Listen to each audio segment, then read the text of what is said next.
Hello everyone. এখন দুপুরের জন্য রান্না করছি ডিম কষা।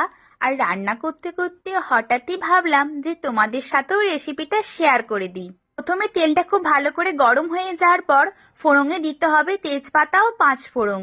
আর ফোড়নটা খুব ভালো করে ভেজে নেওয়ার পর দিয়ে দিতে হবে পেঁয়াজ, রসুন ও কাঁচা লঙ্কা। এটা খুব ভালো করে ভাজতে হবে। আর এদিকে দেখো আমি ডিমটাও নুন হলুদ দিয়ে ভেজে তুলে রেখেছি। আর লাগবে টমেটো ও ধনেপাতা। এছাড়াও লাগবে কিন্তু সর্ষে বাটা ও আদা বাটা, এটা একসাথে পেস্ট করে রেখেছি। এই দেখো, এটা হলো মাছের মাথা দিয়ে বাঁধাকপির তরকারি। এটা কিন্তু আমার মা করেছে। আমার কিন্তু নিরামিষ বাঁধাকপির থেকে মাছের মাথা দিয়ে বাঁধাকপির তরকারিটা খেতে কিন্তু একটু বেশিই ভালো লাগে। পেঁয়াজ রসুনটা খুব ভালো করে ভেজে নেওয়ার পর দিয়ে দিতে হবে টমেটো, যে টমেটোগুলো আমি আগেই কেটে রেখেছি। আর টমেটো দেওয়ার পর কিন্তু অবশ্যই মনে করে নুন দিতে হবে।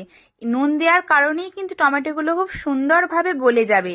আর নুন দিয়ে অবশ্যই কিন্তু ঢাকা চাপা দিয়ে এটা রান্না করতে হবে কম আঁচে, তবেই কিন্তু টমেটোগুলো খুব সুন্দরভাবে গলবে। এই দেখো, আমি যে আদা আর সর্ষের পেস্টটা করে রেখেছিলাম ওটাতে এখন কিছু মশলা মিশিয়ে নিয়েছি। জিরে গুঁড়ো, ধনে গুঁড়ো, লঙ্কা গুঁড়ো আর হলুদ গুঁড়ো। এই মশলাটাই এখন খুব ভালো করে ওই পেঁয়াজ রসুনের সাথে মিশিয়ে নিতে হবে। আর সাথে অবশ্যই অল্প করে একটু জল দেবে, না হলে কিন্তু মশলাটা পুড়ে যেতে পারে।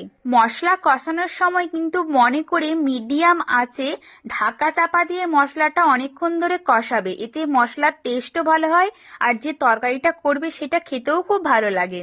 মশলা থেকে খুব ভালোভাবে তেল ছেড়ে দিয়েছে। আমি এখন দিয়ে দেবো জল। আমি এখানে ঠান্ডা জল ইউজ করেছি, কারণ আমার কাছে অত সময় ছিল না। তোমাদের কাছে সময় থাকলে অবশ্যই গরম জল ইউজ করো। এখন আমি অল্প করে নুন দিচ্ছি, কারণ আগেই আমি একটু নুন দিয়েছিলাম। আর তোমরা তোমাদের টেস্ট অনুযায়ী নুনটা দিও। দেখো, খুব ভালোভাবে জল ফুটে গেছে। আর এরপর আমি একটা একটা করে সব ডিমগুলো দিয়ে দেবো। সব ডিমগুলো দিয়ে দেওয়ার পর এখন খুব কম আছে ঢাকা চাপা দিয়ে ঝোলটা আমি ফুটিয়ে নিচ্ছি। এখন ডিম কষা কিন্তু পুরোপুরি রেডি হয়েই গেছে। আর শেষ সময় দিয়ে দেবো ধনেপাতা কুচি। তার সাথে দিয়েছিলাম একটু চিনি আর গরম মশলা।